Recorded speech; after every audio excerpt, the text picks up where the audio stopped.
ఓం శ్రీమాత్రే నమః. మళ్ళీ పుట్టినరోజు గురించి మరికొన్ని విషయాలు తెలుసుకుందాం.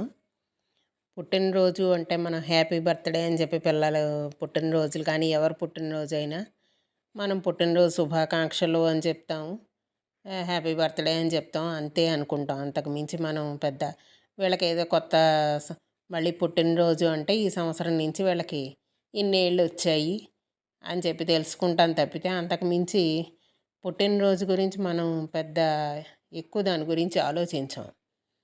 కానీ ఈ మధ్య ఒకళ్ళు నాకు ఈ పుట్టినరోజు గురించి, పుట్టినరోజు అనేది ఎందుకు చేసుకోవాలి అనే విషయం మీద కొన్ని విషయాలు చెప్పారు. అవి చాలా ఆసక్తికరంగా ఉన్నాయి. అది పెద్దవాళ్ళు చెప్పినవి, వాళ్ళ ద్వారా తెలుసుకున్న విషయాన్ని వాళ్ళు చెప్పారు. అది మీకు కూడా చెప్తాను, వినండి. మనం పుట్టినరోజు అనేది ఎందుకు చేసుకోవాలి అంటే,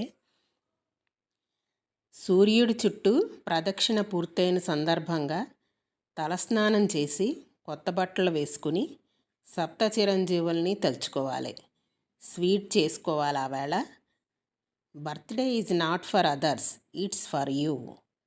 అది ఎవరికి వాళ్ళు పుట్టినరోజు అనేది ఎందుకు చేసుకోవాలి అంటే, వాళ్ళు ఒక సంవత్సరం సూర్యుడికి ప్రదక్షిణ చేసినట్టు అవుతుందిట.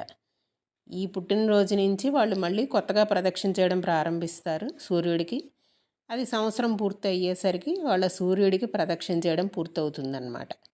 అందుకని ఒక సంవత్సరం పూర్తయిన సందర్భంగా పుట్టినరోజు నాడు తలస్నానం చెయ్యాలి, కొత్త బట్టలు వేసుకోవాలి, సప్త చిరంజీవుల్ని తలుచుకోవాలట. ఆవేళ స్వీట్ చేసుకుని దేవుడికి నైవేద్యం పెట్టుకోవాలి. అలాగా పుట్టినరోజు అంటే బర్త్డే సెలబ్రేషన్స్ చేసుకోవడం కాదు, కేక్ కటింగ్ చేసుకోవడం అవన్నీ చేసుకుంటా ఆనందం కోసం చేసుకోవచ్చు. కానీ ఆ రోజు చేయవలసిన ముఖ్యమైన పనులు ఇవన్నమాట. పుట్టినరోజు ఎందుకు చేసుకోవాలి అంటే ఇది కారణం. ఇప్పుడు సప్త చిరంజీవుల శ్లోకం కూడా చెప్తాను నేను. అశ్వత్థామ బలిర్ వ్యాసో హనుమాన్శ్చ విభీషణః కృపః పరశురామశ్చ సప్తైతే చిరంజీవినః. వీళ్ళు 7 చిరంజీవులు అన్నమాట. వీళ్ళ 7 పేర్లు ఆ రోజు తలుచుకోవాలి. పుట్టినరోజు నాడు ఈ శ్లోకం చదువుకోవాలట. ఇంకోసారి చదువుతాను ఈ శ్లోకం.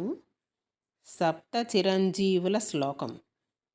అశ్వత్థామః బలిర్ వ్యాసో హనుమాన్శ్చ విభీషణః కృపః పరశురామశ్చ సప్తైతే చిరంజీవినః. ఈ శ్లోకం 11 సార్లు చదువుకోవాలట ఆ రోజు పుట్టినరోజు నాడు. చదువుకున్న తర్వాత పాలల్లో కొంచెం నల్ల నువ్వులు బెల్లం వేసి దేవుడికి నైవేద్యం పెట్టాలి. ఇంకోసారి చెప్తున్నాను. ఈ శ్లోకం 11 సార్లు చదువుకోవాలి. చదువుకుని కొంచెం పాలల్లో ఒక చిన్న గ్లాస్ పాలు తీసుకుని దాంట్లో కొంచెం నల్ల నువ్వులు బెల్లం వేసి దేవుడికి నైవేద్యం పెట్టాలి.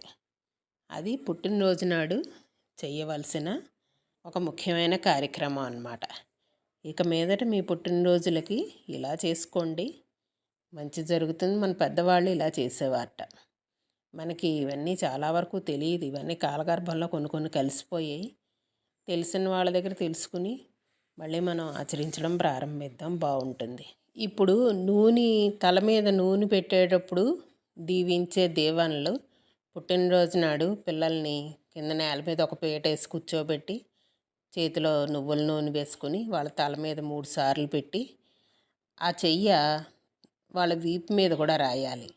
వీపు మీద రాస్తేట నీ నీ వెనకాల మేమున్నాము, నీకు రక్షణగా మేమున్నాము, నీకు వెన్నుకు రాస్తాం కదా, నీకు వెన్నుదన్నుగా మేము ఉన్నాము అని చెప్పడం దాని అర్థంట.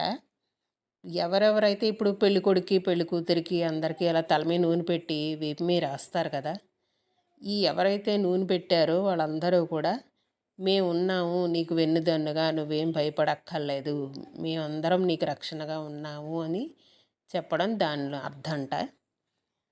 ఆ దీవెన ఇంకొక రెండవ దీవెన, ఇది కూడా తెలుసుకుందాం.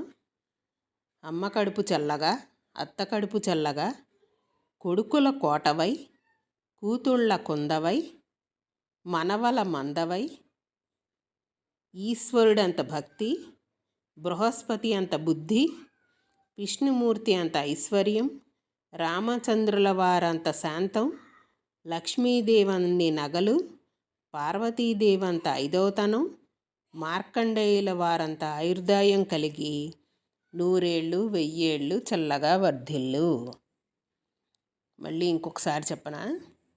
అమ్మ కడుపు చల్లగా, అత్త కడుపు చల్లగా, కొడుకుల కోటవై, కూతుళ్ళ కుందవై, మనవల మందవై, ఈశ్వరుడంత భక్తి, బృహస్పతి అంత బుద్ధి, విష్ణుమూర్తి అంత ఐశ్వర్యం, రామచంద్రుల వారంత శాంతం, లక్ష్మీదేవన్ని నగలు, పార్వతీదేవంత ఐదోతనం, మార్కండేయుల వారంత ఆయుర్దాయం కలిగి 100 ఏళ్ళు 1000 ఏళ్ళు చల్లగా వర్ధిల్లు అని చెప్పి మన పిల్లల్ని, మన అల్లుళ్ళని, అందరినీ, మనకంటే చిన్నవాళ్ళందరినీ తల మీద నూనె పెట్టినప్పుడు, లేదంటే అక్షింతలు వేసేటప్పుడు ఇలాగా ఆశీర్వదించాలి.